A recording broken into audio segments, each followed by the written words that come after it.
and then we do the poll after that, or do you want to do it beforehand? Yeah. Okay, right. So hello and welcome everyone to the Rothschild public lecture at the Isaac Newton Institute in Cambridge. This lecture is part of a semester program on cluster algebras and representation theory at the Institute.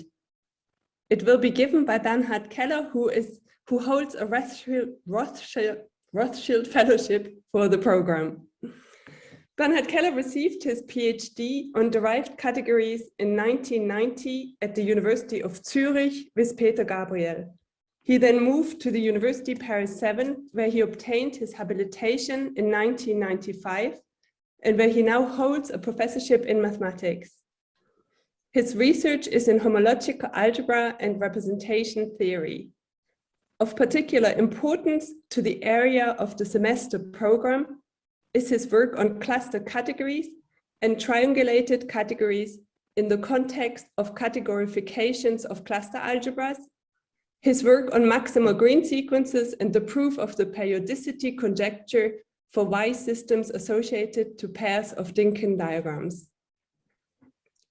For his work, he has received much international recognition.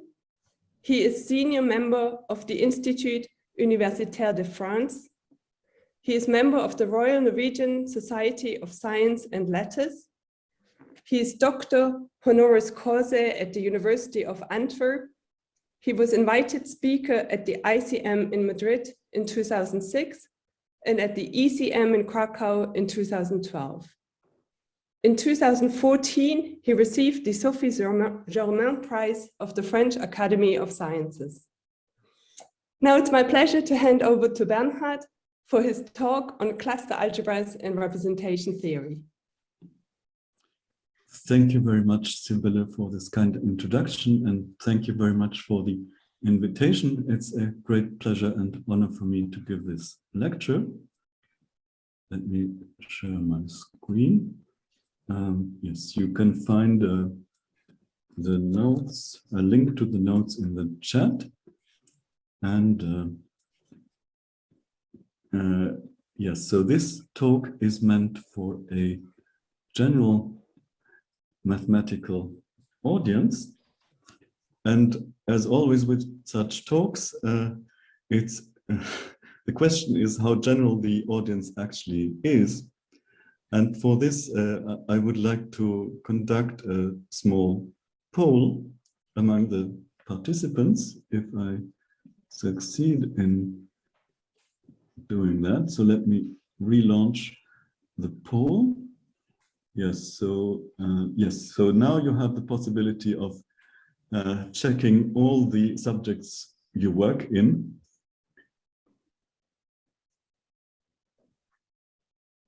So there are presently 50 participants online, and 22 so far have chosen their specialties. Can you raise your hands for A? Yes, please, yeah, do the. For yes. B? Okay, C, E,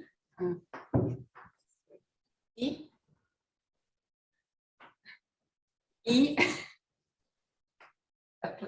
F, G, and H.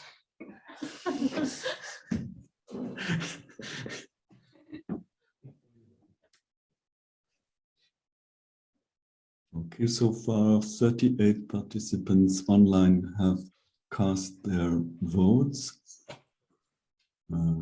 Maybe we can wait for some more.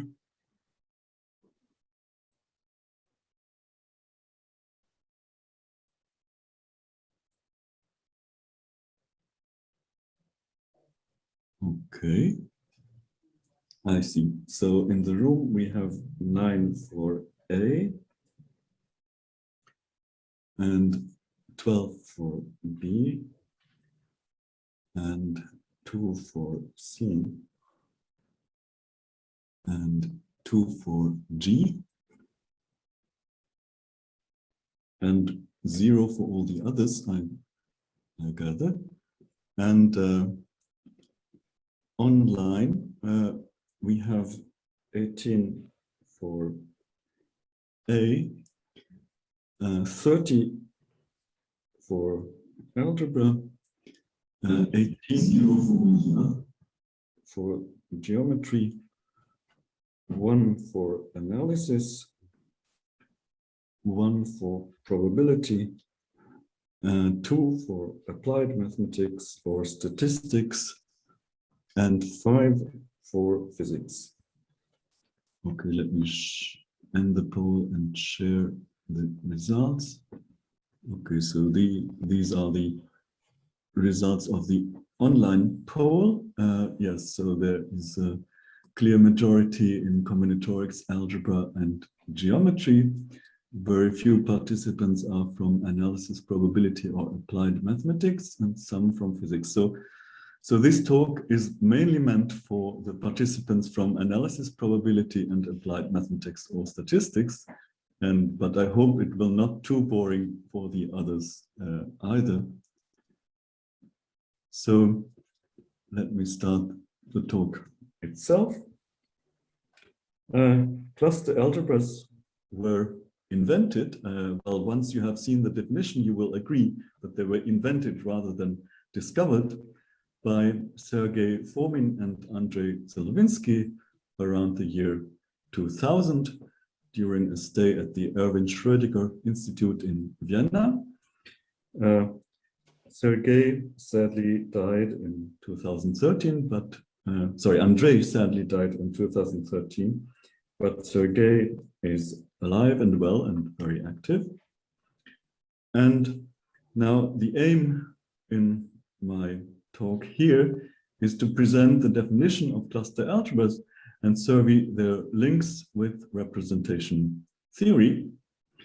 But before coming to the definition, I would like to give a list of subjects which are related to cluster algebras. And at the same time, this will give a small glimpse of the historical development.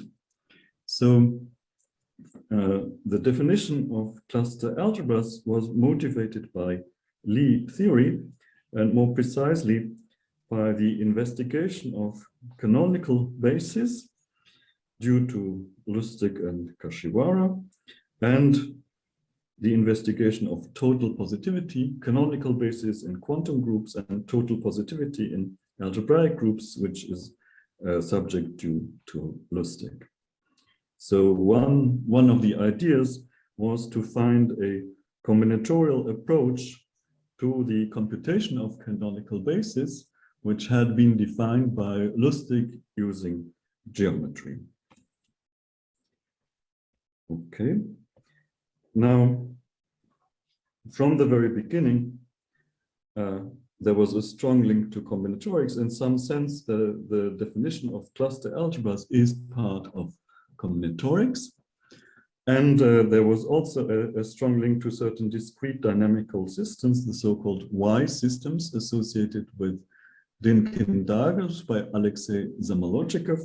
And using the cluster algebra combinatorics, Fomin and Zelevinsky were able to prove a periodicity conjecture, the Zamolodchikov periodicity conjecture for one Dynkin diagram. Later that was extended to pairs of Dynkin diagrams. Then also in the early development, a link to combinatorial polytopes appeared, like the Star-Chef associahedra using the cluster combinatorics. Fomin and Zelevinsky, together with Chapoton, were able to generalize the Star-Chef associahedra to all the other types, all the other Dynkin types. Then another link which appeared very early is to Poisson geometry in the work of Misha Gechtmann, Misha Shapiro, and Alec Weinstein. And they have been investigating this. Well, it started in 2002, and since then they have been investigating this very actively and obtained a great number of important results. And related to this, there's a link to higher Teichmüller theory, which was created by Vladimir Fock and Alexander Goncharov around 2003. They recast the formalism of cluster algebras in a geometric language, which then later became quite important also in other subjects and other connections. The first link to representation theory, more precisely to quiver representations, was discovered and proved by Marsh, Reinecke, and Zelevinsky in a pioneering paper in 2003. They showed how the combinatorics of cluster algebras are very closely related to the combinatorics of tilting theory in the representation theory of Dynkin quivers.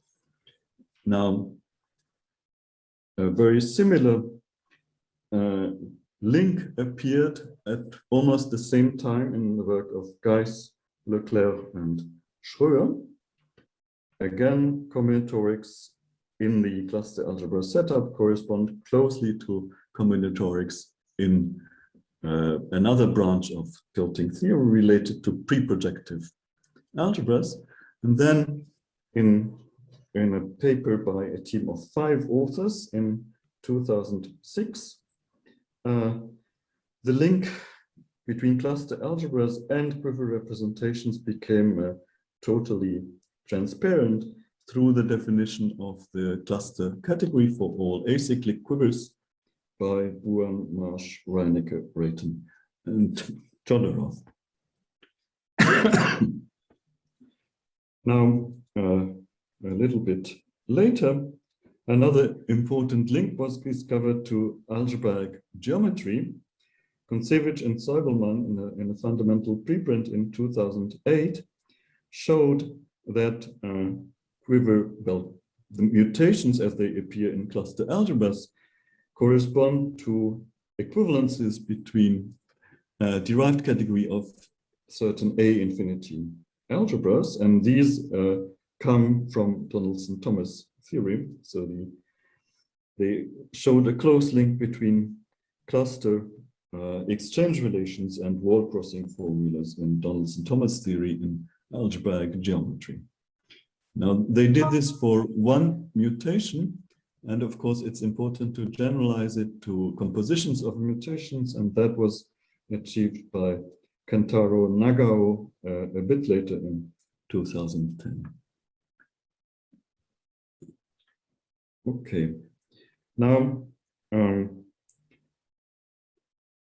at about the same time, also in 2008, the 3 physicists, Gayotto, Moore, and Knightsky, made a very strong case for the connection between cluster algebras and string theory. Mutations correspond to cyber duality, and BPS state counts are closely related, well, to Donaldson-Thomas theory and to cluster algebras.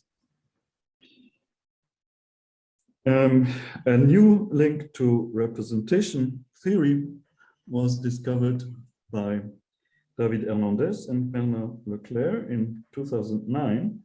So they showed a link to a different type of representations, namely representations of quantum affine algebras. And they also introduced a new formalism called monoidal categorification, of which they produced examples using representations of quantum affine algebras. A new link to physics was discovered by Arkani Hamed and Trunka in 2013 with the discovery of the amplitude.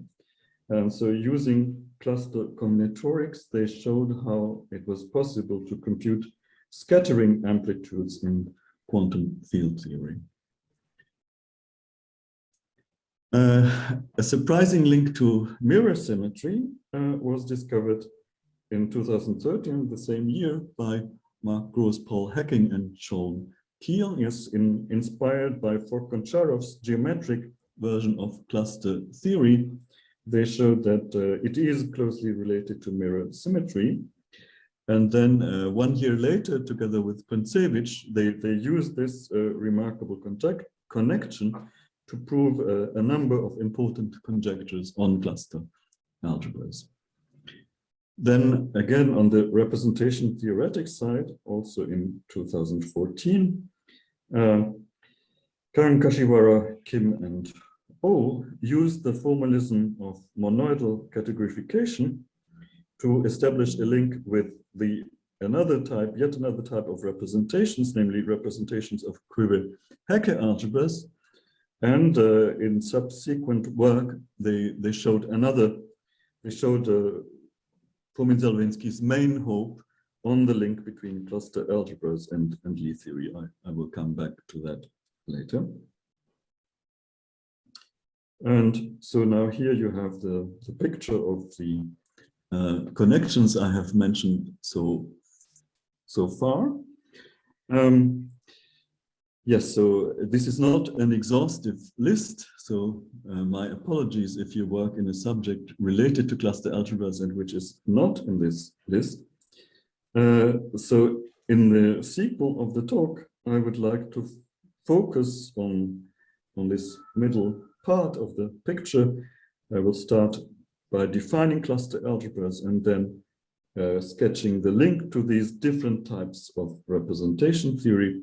On the left-hand side, the types of representation theory related to monoidal categorification, and on the right-hand side to additive categorification.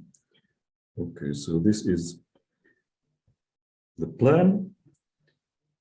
First, I will present cluster algebras, give the definition, state a few important theorems and some conjectures, and then I will come to categorification of cluster algebras using representation theory. Okay, so let's start at the very beginning with the definition. The definition can be explained to a first-year student in mathematics. All he or she needs to know is what a fraction of polynomials in several variables is. Yes, that's the most sophisticated concept that comes up, in addition to a bit of combinatorics. So let's start with the purely combinatorial underpinnings. Cluster algebras are associated with quivers. So what is a quiver? A quiver is just an oriented graph.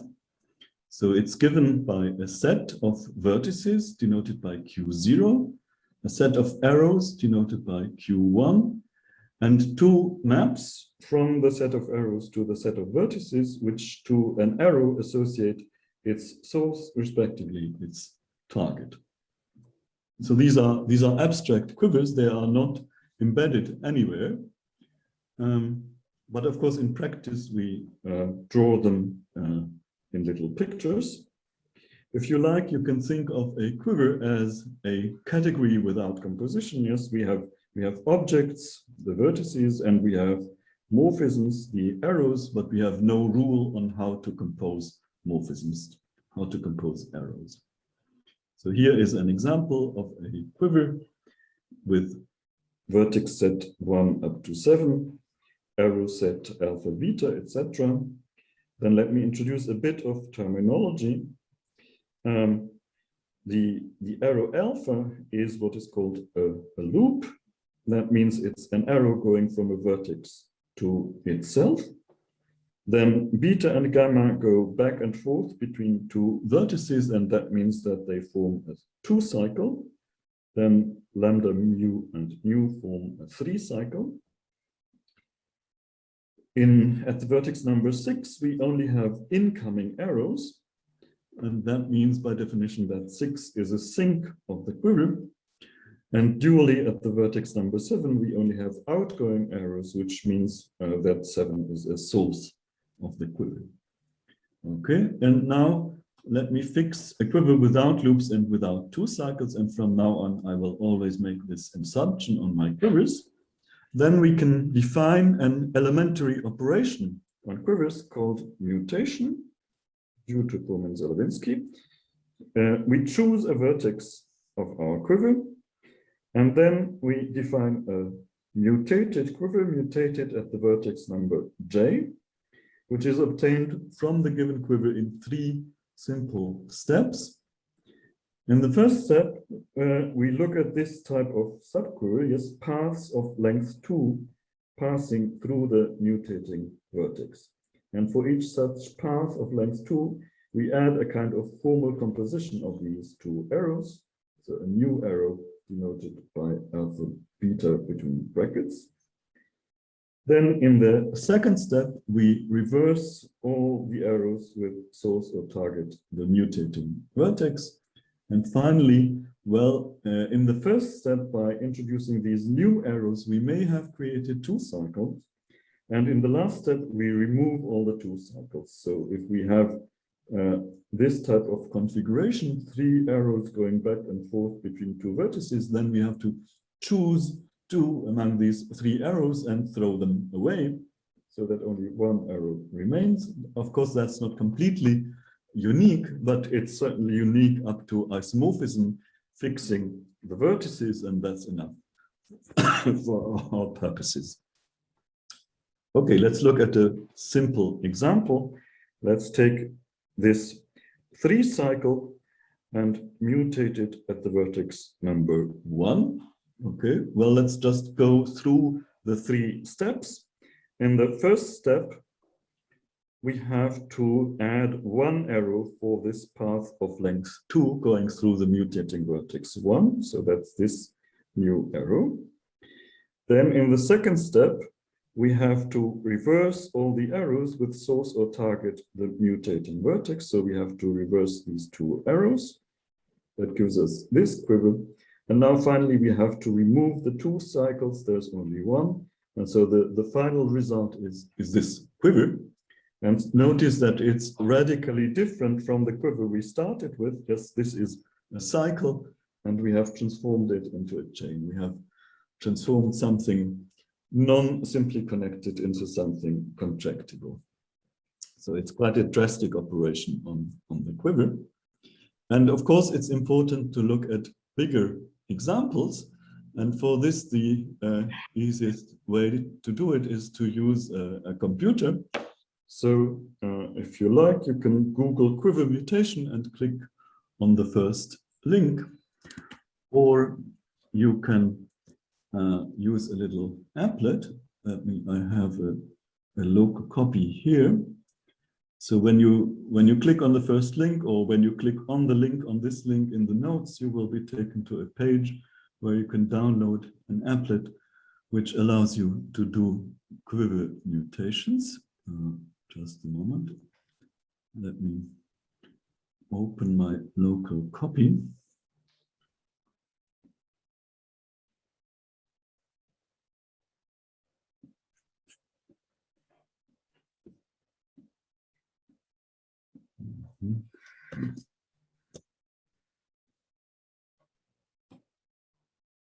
Just a moment.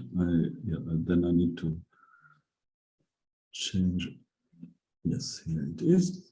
Okay. Okay, so this is the default quiver in the applet. It's a bit too big to start with. Let's start with the one which we have just treated by hand. So here we have this 3 cycle. In this applet, we mutate quivers by clicking on the vertices. So if I click on the vertex number 1, then this arrow should disappear and these 2 arrows should be reversed. Okay, let's try. Click, and indeed, yes, so it has been transformed into this chain. Well, if we mutate again at the vertex number 1, click, well, then it goes back to the original quiver, and that's a general phenomenon. Mutation at a fixed vertex is an involution. If you perform it twice, you get back to the original quiver. Now, what happens if I mutate at 3?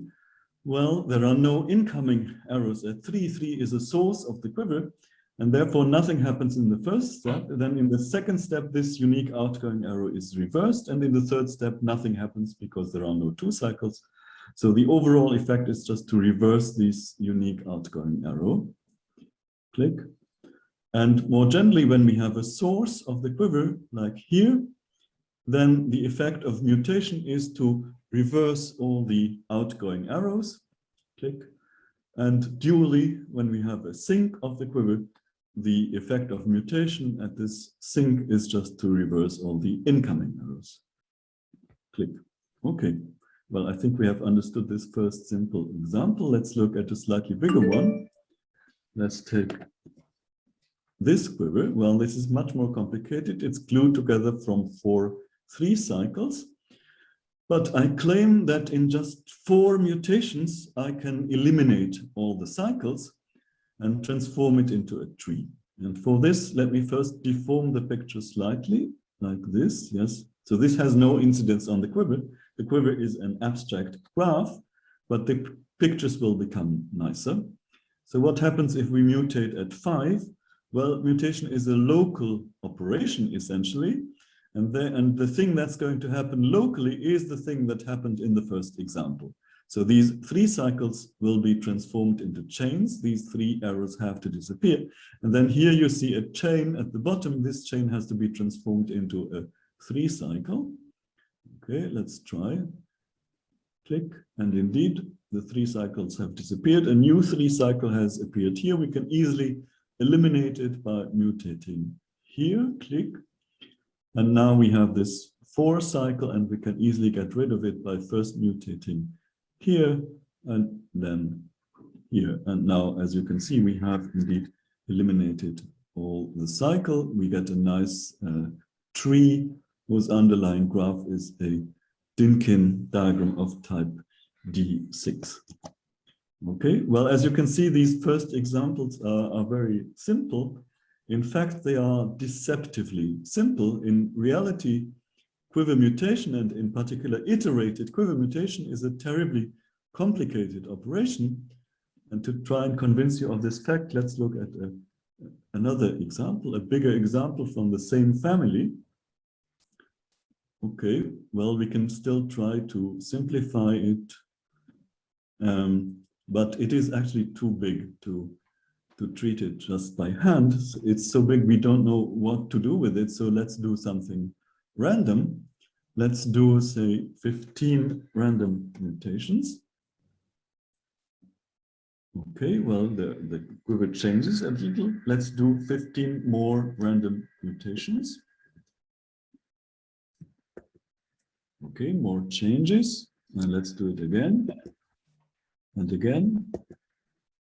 And okay, now something has happened. Yes, you can see there is this number 3, which has appeared on the arrow between 6 and 12. We have this 3. The 3 means that there are actually 3 arrows going in this direction. We have an arrow with multiplicity 3. Okay, let's do 15 more random mutations. Okay, we get more multiplicities, and the multiplicities grow and grow and grow and explode. And this is the typical phenomenon. Yes, this is an example of a so-called wild quiver. Almost all quivers are wild, and if you mutate a random quiver, if you mutate a wild quiver in a random way, then you get this type of explosion. Okay. And this is actually a good sign, because such explosions also occur when we try to compute canonical bases. And so the idea of Fomin and Zelevinsky would be that this is the same. This is actually the same explosion. And okay, so now let's get back to what we wanted to do. We wanted to define cluster algebras.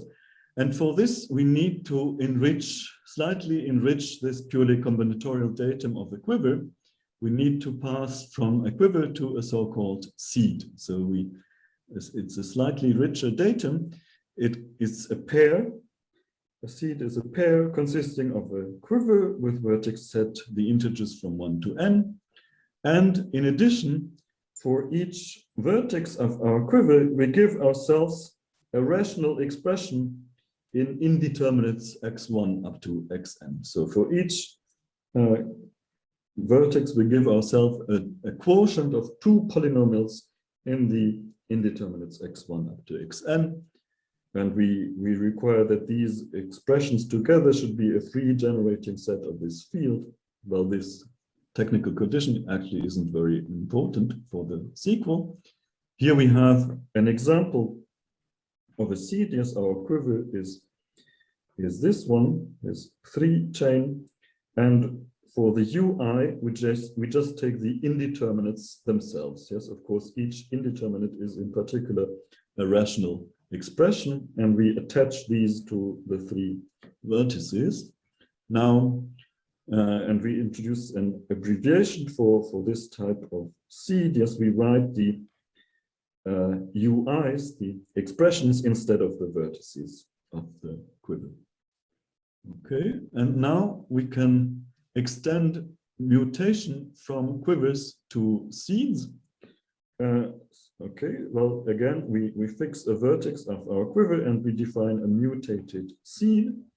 It's going to be another seed, so it has an associated quiver, which is just the mutation of the given quiver at the vertex J, which we have already seen. And then we also transform the n-tuple of rational expressions. Namely, we transform exactly one of these expressions. We replace the expression number J associated with the mutating vertex by a new rational expression. And the new one is defined in terms of the old one using this absolutely central and crucial exchange relation. So the product of the new with the old expression should be a sum of 2 monomials. One monomial for the incoming arrows at the vertex number J, the mutating vertex, and for each of these arrows we put a factor as a factor the rational expression associated to the source. And dually for the outgoing arrows, for each outgoing arrow we put as a factor the rational expression associated to the target of the arrow. Okay, let's look at this in this simple example where we start from this seed and we mutate it at the 3 vertices. Well, let's consider the mutation at the vertex number 1. Well, first at the level of the quiver, well, 1 is a source, so the effect is just to reverse this unique outgoing arrow. So then at the level of the rational expressions, x2 and x3 remain the same, u2 and u3 remain the same, and u1 equal to x1 is replaced by this expression. So how do we compute it? Well, according to the rule, we have to look first at the incoming arrows at the vertex number 1. There is no incoming arrows, so this is a product over the empty set, and the product over the empty set equals 1. So that's this 1 which appears here. Then we have to look at the outgoing arrows. There's only 1, and its target is x2, and that gives us the x2 which appears here. And then in order to get the new expression, we have to divide by the old one, so we get this rational expression. And then similarly, we do the same for 2. Mutation at 2 transforms the chain into a cycle. Then we have the incoming arrows give us this x1, the outgoing arrows give us the x3, and we have to divide by x2. And yes, so you see it is very, very simple. And then, well, if we now take this seed and mutate at 1 again, we will get back to the original seed. So at the level of seeds as well, mutation at a fixed vertex is an involution. But we can perform mutations at vertices 2 or 3, and we will get new seeds. And we can iterate this procedure, and in this way we get a large tree of seeds. Yes. And the expressions, all the rational expressions which appear in this tree are called the cluster variables associated with the initial quiver. And the cluster algebra is the subalgebra of the function field generated by all the cluster variables. Okay, so that's the definition. Let me make it more precise and and add a little more terminology. So we start from a quiver, and we associate a cluster algebra to it in the following way. We first define the initial seed by taking the given quiver and assigning the indeterminates xi to the vertices. And then which is what we have done here, and then we perform iterated mutations to get this large list of seeds. And the clusters are by definition all the n tuples of rational expressions which appear in these mutated seeds. Okay, these are the clusters. Then the cluster variables are the elements of the clusters, so all the rational expressions which appear in the process. And then the cluster algebra is the rational subalgebra of the function field generated by all the cluster variables. Yes, notice that it's the subalgebra, not the subfield. The subfield would be the whole function field, but here we only take the algebra, all the rational linear combinations of products of cluster variables, and that gives us a smaller algebra. And then one last piece of terminology, which is very important for the sequel. A cluster monomial is by definition a monomial in the variables belonging to one and the same cluster.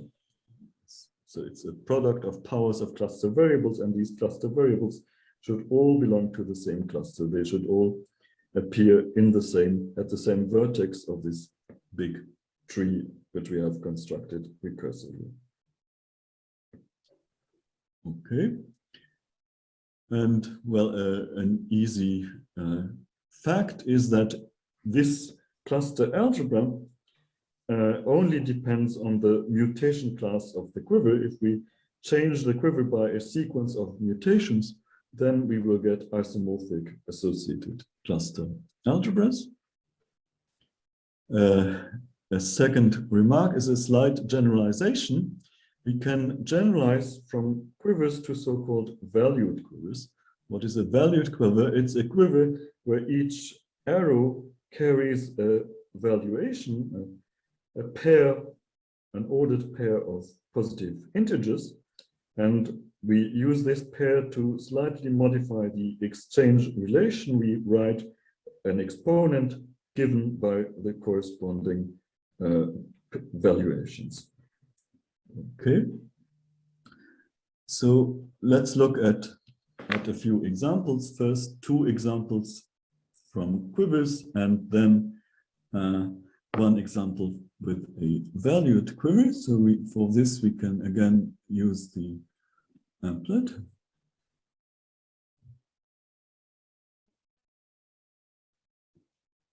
Okay, let me produce a new quiver.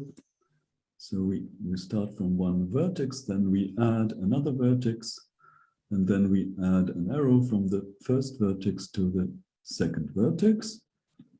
Okay, and now we produce the initial seed associated with this quiver by activating the x variables. I don't know whether you can see the menu. Can you see the menus? Yes. Okay, so we activate the x variable. So here we have the two initial variables associated with x, with 1 and 2. And now we start mutating. If we mutate at 1, well, this the quiver changes in the expected way, and the variable x1 is replaced by a new cluster variable. Yes, here you can see it. Then if we mutate again at 1, we get back to the initial seed, but if we mutate at 2, we get something new. We get this expression. Okay, and now, well, if you look at this expression, you see something remarkable. Yes, the denominator of this expression is actually a monomial in x1 and x2. And that's surprising because when we compute this expression, we have to divide by this non-trivial Laurent polynomial. So there is some cancellation which goes on when we divide by this Laurent polynomial. Yes, miraculously, the denominator remains a monomial. Okay, and this continues. If we now mutate at x1, we get another Laurent polynomial, although we have divided by this even more complicated expression. And then we continue, and as you can see, well, it is going to be periodic. Yes, we get just 5 cluster variables, and they generate the associated cluster algebra. So this was a very simple example where we only have 5 cluster variables and only 5 clusters. Okay, let's look at a bigger example. Let me add one arrow. Yeah, let me first mutate, and now let me add one arrow to this quiver. So we get a double arrow from the vertex 1 to the vertex 2. Here you can see the 2 in the middle. So again, we activate the x variables. These are the initial variables, and we start mutating. We mutate at, we mutate at 1. Okay, we get this expression. Then at 2, another expression. Now, if we again mutate at 1, in the process, we have to divide by this Laurent polynomial, and it is miraculously, the result is still a Laurent polynomial. We don't get any complicated expressions in the denominator, and we can continue like this. And you see that the expressions become more and more complicated, although the denominators evolve in a very simple way. Yes, so as an exercise, you can find out how the denominators evolve. And well, it is plausible that this procedure is not going to be periodic, as in the first example, we're going to get an infinite number of cluster variables by successively mutating at 1 and at 2. If we look at the numerators, well, they become quite complicated, yes, as you can see, but all the coefficients that appear are positive integers. Yes, which is also quite remarkable, because in general, when you divide a polynomial with positive coefficients by another polynomial with positive coefficients, the quotient in general will not have positive coefficients. But here, for some mysterious reason, it is the case. Okay. Now, these facts which we have observed here in the examples are actually now, yes, sorry, let's look at one non-simply laced, one valued quiver, sorry. Let's get back to the example, yes. So let me show you one example of a valued quiver. Here it is. So here you have a quiver with one arrow which carries the valuation 1, 2. Okay, again, we can perform the corresponding mutations. Okay, and we can mutate as before. Yes, I didn't tell you the mutation rule for valued quivers, but it's not very complicated either. And you see that, well, we get more complicated expressions, but we also get periodicity. In this case, we get just 6 cluster variables, if I'm not mistaken, only a finite number. So, well, the valued case basically works as well as the non-valued case. Okay, and now and again, we see that the coefficients in the numerators are positive integers. Okay, so let me come back to the general theory. So these are the 3 examples which we have seen, and we have observed examples of this first theorem by Fomin and Zelevinsky, the so-called Laurent phenomenon.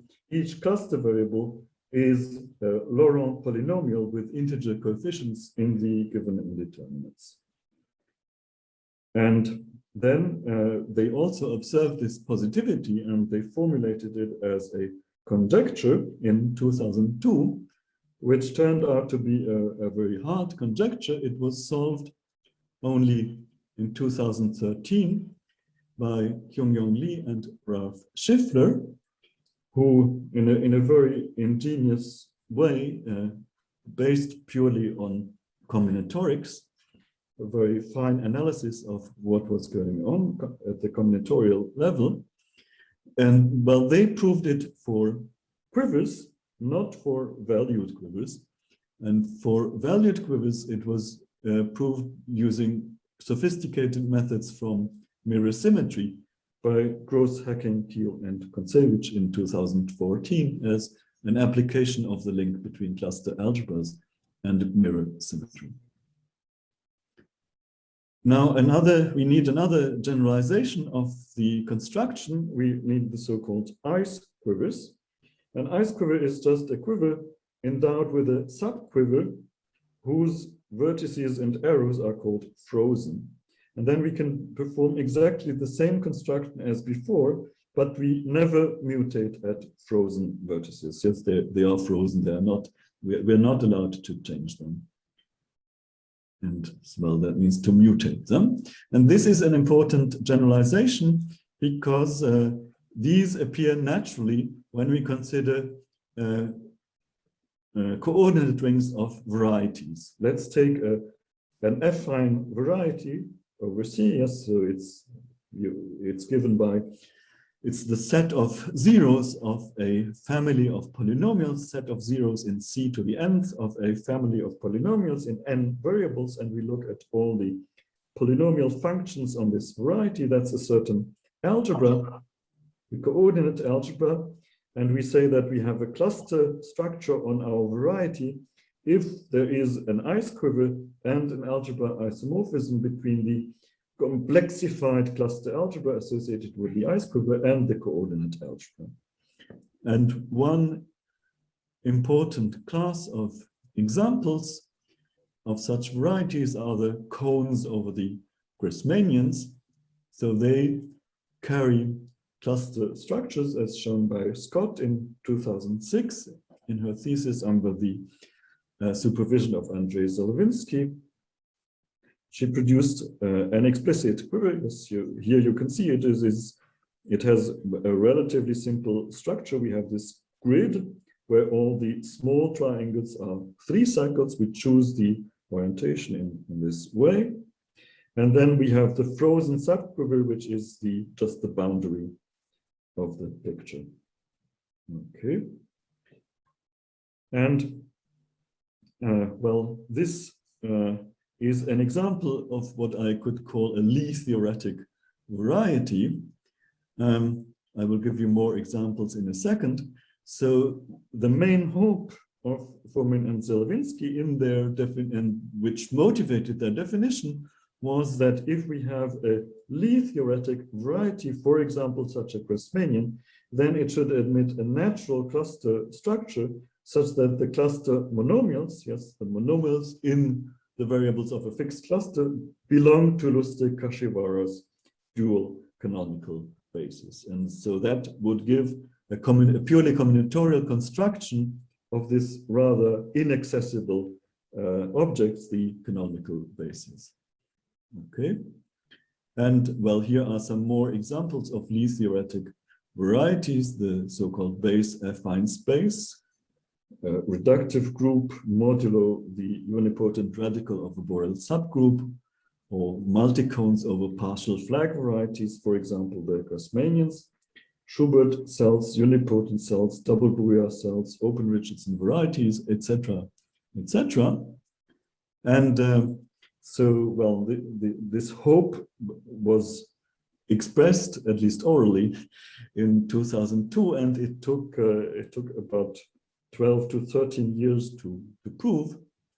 It was proved by Kang, Kashiwara, Kim, and Oh in 2 preprints in 2014 and 2015. I have already showed you a picture, and at roughly the same time also by Fomin for 2 slightly different classes of Lie theoretic varieties, and namely the unipotent cells in simple algebraic groups. And so this theorem, if you like, is the ultimate justification for Fomin-Zelevinsky's definition of cluster algebras and for the hope they had at the beginning. Okay, what are the methods? Well, the Zien's methods are essentially combinatorial, but they are inspired by representation theory of quivers and finite dimensional algebras as they occur in the work of Buran-Marsh-Reinecke-Zelevinsky, Buran-Marsh-Reinecke-Todorov, and Geisler-Claire-Schröer. And Khan Kashiwara-Kim Oh's method is monoidal categorification based on representations of Quiver-Hecke algebras. And now in the rest of the talk, I would like to survey a bit of these two methods of categorification.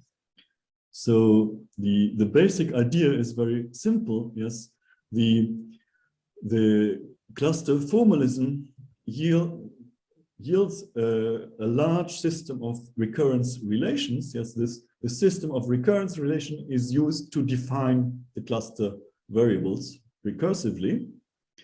And now the idea is that we produce solutions of these recurrence relations using characters of representation. So characters of the fundamental idea is that we use characters of representations to produce solutions of these recurrence relations and thus to get alternative expressions for the cluster variables and the cluster monomials. Expressions involving, well, the geometry of representations, involving characters of, or generalized characters of representations. So the setup in both approaches, both monoidal and additive, is we give ourselves an ice quiver, and then we have a category C, and we have a decategorification map, yes, which takes the objects to their characters, if you like. More precisely, it should be a map which is defined on objects and preserved under isomorphism, equivariant under isomorphism.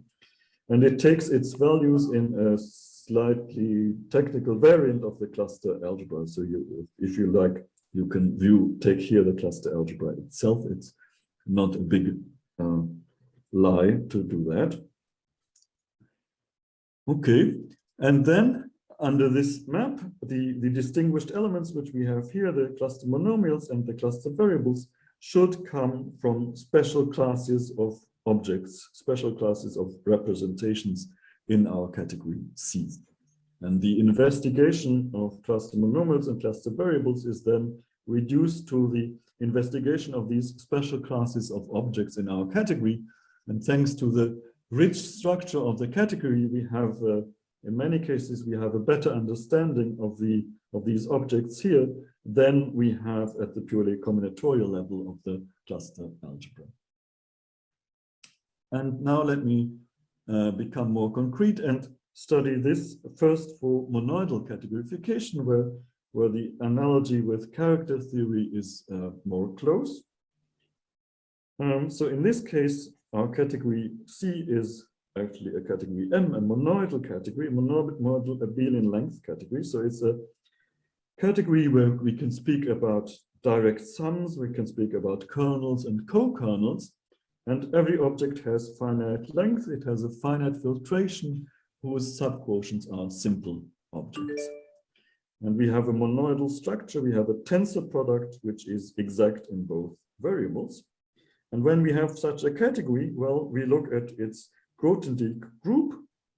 Yes, the free abelian group on the isoclass is divided by the subgroup corresponding to the extensions. Yes, it's the receptacle of the universal additive map from objects to an abelian group. And this Grothendieck group then becomes a ring for the obvious multiplication defined using the tensor product given in the monoidal structure. Okay, and then thanks to our assumption that we have a length category, thanks to this assumption, the isomorphism classes of simple objects of our category always yield a basis, a natural and, if you like, canonical basis of this Grothendieck ring, basis over Z of this Grothendieck ring. And it's usually an infinite basis. Okay, and then Bernhard Lecture defined monoidal categorification of a given cluster algebra as a monoidal category M together with such a character map, which takes tensor products to products in our algebra and induces an isomorphism between the rationalized Grothendieck ring and the upper cluster algebra.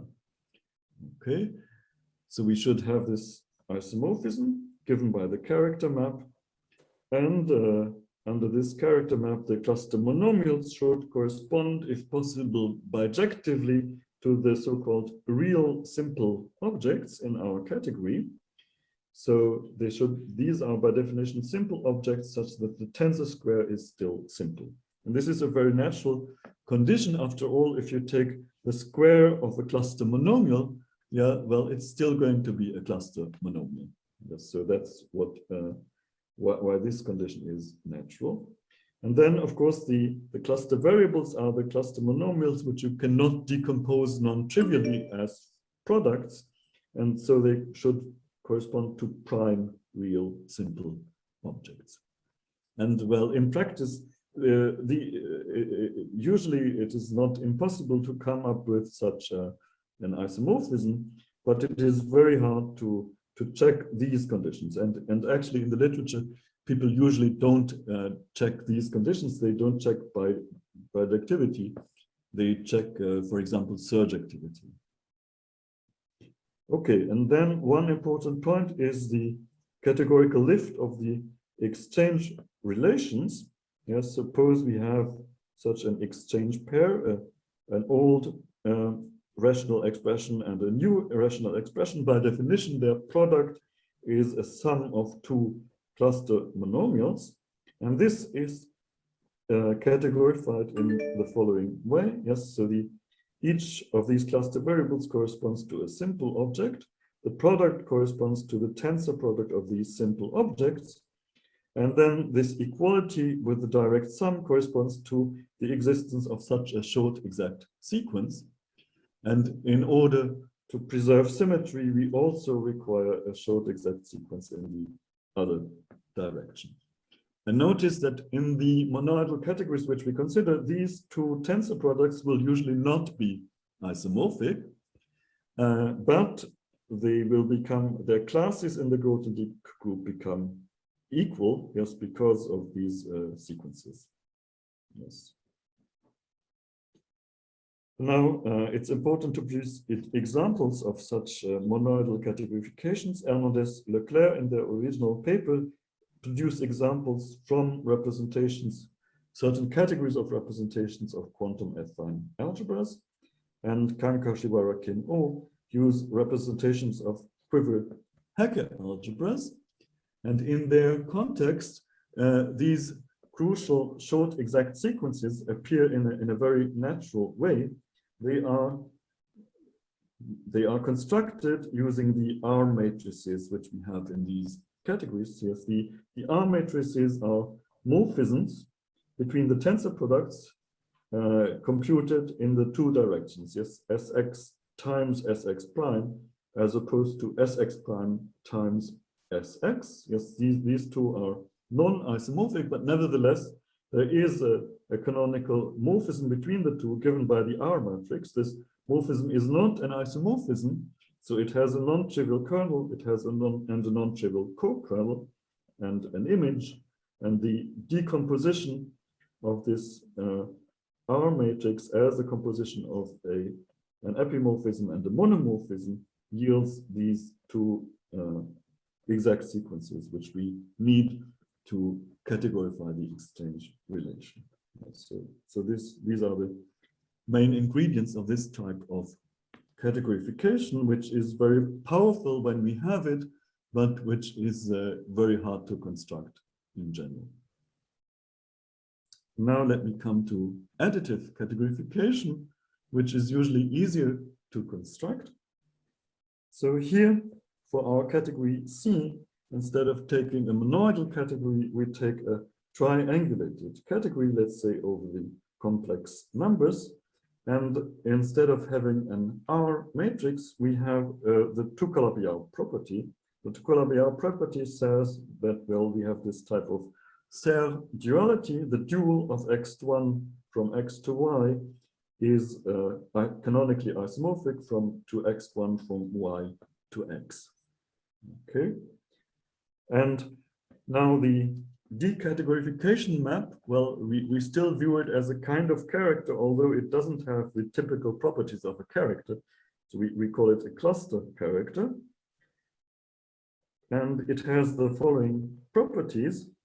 It takes the sum of two objects to the product. Yes, in monoidal categorification, by definition, the product in the cluster algebra corresponds to the monoidal product of the objects in the category. Here in additive categorification, the product of the two expressions corresponds just to the sum in the cluster category. And then we also have a categorification of the exchange relation. Yes, when we form such a product between two objects with one-dimensional extension spaces, yes, necessarily in both directions, one-dimensional because of the Calabi-Yau condition. Then we get this generalized exchange relation, and we can compute the two monomials on the right using the non-split triangles associated with any choice of non-zero extensions between x and y. Sorry, this should be a y. Okay, and then the cluster monomials should correspond ideally bijectively to the rigid objects in our triangulated category, those which do not have non-trivial self-extensions. And the cluster variables, well, here they are multiplicatively indecomposable, and here they should be additively indecomposable. They should be additively indecomposable rigid objects. Okay, and let me give you a bit of history in this table. And here you have a few more pictures.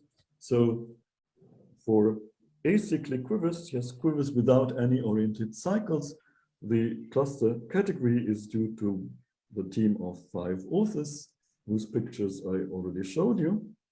And the corresponding cluster character is due to Calderot and Chapoton, who constructed it in 2004 for Dinkin quivers. Yes, notice that CC is both cluster character and Calderot Chapoton, which is a very nice coincidence, of course. Then for general quivers, Q, the cluster category was constructed by Claire Agneau in 2008, and the corresponding cluster character, well, there's a succession of papers. So in this precise framework, well, with some restrictions, it's due to Palu. Then it's due in the general case to Dax and Fomin-Zelevinsky in a slightly different setup, and to Plamondon exactly in the setup of Agneau's cluster category. And then, well, for Lie theoretic quivers, we have a different construction of the corresponding category in this setup using representations of pre-projective algebras. So Geisler, Clerc, Schröer constructed these categories, and they also constructed the corresponding cluster character using work of Lustig. So ultimately, this cluster character is due to Lustig for pre-projective algebras. Okay, so this is the theory of additive categorification. So the nice thing is that it is quite general. We have this category for arbitrary quivers. Notice that we don't have it for valued quivers. Yes, that's a drawback, but we have it for nevertheless for this extremely large class of arbitrary quivers without loops and 2 cycles. And this theory has had some applications as well, like monoidal categorification, maybe not as spectacular, but still, Geisler, Clerc, Schröer showed that the cluster monomials are always part of the dual semi-canonical basis, yes, which is different from the canonical basis, as they also showed. This was one application, and then another important application was their construction of cluster structures on many types of Lie theoretic varieties. And there is good reason to believe that the cluster structures they construct are the natural ones which Fomin-Zelevinsky had in mind. Another nice application is the homological periodicity conjecture for pairs of Dynkin diagrams. Another application is the proof of the linear independence of cluster monomials. Yes, after all, they should form part of a basis, so they had better be linearly independent, and this was shown in 2012. Okay, and so in this way, we have applied representation theory of quivers and finite dimensional algebras to get results in cluster theory. And in the reverse direction, cluster theory has had a profound influence on representation theory of quivers and finite dimensional algebras. Yes, it has greatly influenced Iyama in his introduction of higher Auslander-Rayton theory in 2007. It triggered the development of tau tilting theory by Adachi, Iyama, and Rayton. It was one of the main motivations and guidance in the definition of n-angulated categories. It has provided impetus for the development of geometric models for derived and categories and module categories, with important work by Sibylle Schroll, Karin Bauer, and many others. And well, so yes, I have almost used up my time. So let me conclude by a comparison between additive and monoidal categorification. So let me sum up some of the things which we have already seen. In the cluster algebra, we have the product. In additive categorification, it corresponds to the direct sum. In monoidal categorification, it corresponds to the tensor product. Then in the cluster algebra, we can of course form sums of elements. This corresponds to direct sums in the monoidal categorification, and it's unclear what it corresponds to in the additive categorification. Then cluster monomials correspond to rigid objects in additive categorification and real simple objects in monoidal categorification. Cluster variables correspond to indecomposable rigid objects and prime simple objects. The commutativity property of the cluster algebra is categorified additively via the two-color structure on the category and multiplicatively via the R matrix. And so this, yeah, so we have these analogies and this dictionary, and but what one would hope for is a deeper connection between these two types of categorification, yes, which would lead to a deeper connection between representations of quivers and finite dimensional algebras on the one hand, and representations of quantum affine algebras and quiver-Hecke algebras on the other hand. So, well, there is promising work in this direction. In the cluster algebra, we have the compatibility degree, which basically measures how far two given cluster variables are from belonging to the same cluster. And that's measured by the extent dimension of the first X group in additive categorification. And in monoidal categorification, in many examples, and not in any generality, but in many examples, it is measured by the pole order of the R matrix. And this is proved in many cases by Fujita in 2019. And there's a new paper in this direction with new conjectures by Fujita and Murakami. Now, as I said, additive categorification is relatively easy to construct, at least for quivers, not for valued quivers, whereas monoidal categorification is hard to construct, and we only have it for certain very specific classes of quivers, whereas we have this for arbitrary quivers. And so it is natural to ask for a link between the two, which should be given by an exponential functor. Yes, is there an exponential functor which transforms an additive categorification into a monoidal one? Well, there is a classical construction due to Lustig in his work in 1990. He transformed Ringel's additive categorification of the quantum group into, of the positive half of quantum groups into monoidal categorifications of the quantum group by passing from varieties of representations to constructible sheaves on the corresponding stacks. And so this suggests a proposal, yes. So the proposal would be that the exponential of an additive categorification is a suitable hard in the derived category of constructible sheaves on the derived stack of objects, well, not exactly in the cluster category, but in its three-dimensional variant. And this is a completely wild speculation. I have not included it in the notes, whose link I distributed, because it's not even checked for the A1 quiver. But I think it is nevertheless, I think it's an interesting problem, and I would like to conclude here. Thank you very much.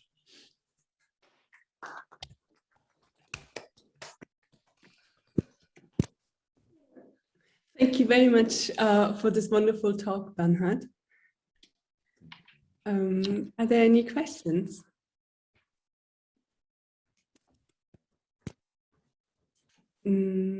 If you have a question, please just feel free to unmute yourself or write in the chat. Karin, could you check the room? Any questions? No, there are no questions. But questions or remarks? I actually have a question, if I may. Yes, please. So the cluster monomials are part of the dual canonical basis. But so, I mean, how big a part are they? How much is missing?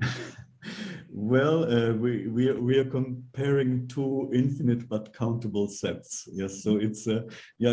Of course, it would be interesting to try and compute which percentage of the canonical basis is covered by cluster monomials. Yes, I think that's a very interesting question. The problem is that that's another fascinating open question. Nobody knows how to tell which elements of the dual canonical basis actually are cluster monomials. Yes. Yes. Yeah. It's as far. I mean, I asked Bernhard Leclerc several times, and yes. So up to now, I think nobody knows. Even a very small example. Beginning of an answer to this question. Yes. Yes. So yeah. So the answer, yes. So sorry. The answer is we don't know, but it's an extremely interesting question. How large is this part? Yes. Yes. And statistically, how much? What is the chance of finding a cluster monomial among the elements of the dual canonical basis? Yes. And this even in small examples, one can't really identify which basis element. As far as I know, even in small examples, yes. Wow. Yes. Of course, yeah. Well, if you consider, let's say, affine quivers, I think it should be possible to say something there. And there, I would suppose that the probability of getting a cluster monomial is very high. But beyond the affine case, in the wild case, I think it's a complete mystery. Wow. Even already for acyclic quivers, yes. Oh. Wow, interesting.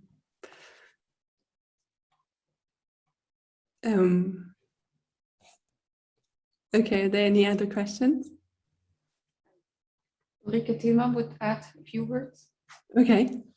Hello, I don't know whether you can see me on the screen, but certainly here in the room, I just wanted to introduce myself. Takes the opportunity, basically. I'm Ulrike Thielmann, and I'm the new director here, and I would like to extend my very warm welcome to everybody. But I also would like to thank Bernhard Keller for a wonderful talk, which is the first talk I have now listened to as a director in my role. And it's really a nice occasion to have these distinguished lecturers giving a talk that is really accessible to so many of us. So thank you very much indeed. Thank you very much. And everybody else who is in the room, I think you are invited to a drink reception. So.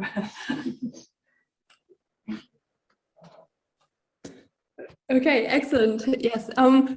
Before we conclude, maybe there's a comment by Chris Fraser on, I guess, on the question they're grading, so you could compute this ratio degree by degree. Yes. Yes. Yeah. Thank you. Yeah. Yeah. Hopefulness and perfect formula. Okay.